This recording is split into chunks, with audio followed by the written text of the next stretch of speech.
زمین میں چل پھر کر دیکھو تو صحیح کہ اگلوں کا انجام کیا ہوا، جن میں اکثر لوگ مشرک تھے۔ اور میں جو مسئلہ آتا ہے اللہ سے مانگتا ہوں، اللہ میرا مسئلہ حل کر دیتا ہے، میری دعائیں قبول ہوتی ہیں۔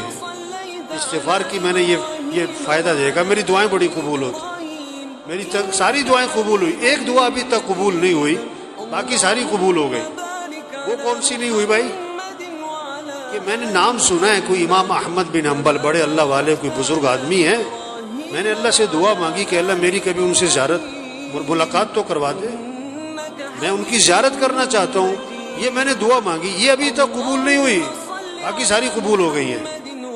امام صاحب نے کہا اللہ کے بندے تیری وہ دعا بھی قبول ہو گئی، میں جو تیرے سامنے بیٹھ رہا ہوں احمد بن حنبل ہی بیٹھا ہوں، اور مجھے لگتا یہ ہے یہ استغفار کی جو تیری کثرت ہے نا، یہی مجھے کھینچ کے یہاں پر لے کر آئی ہے۔ ایک صحابی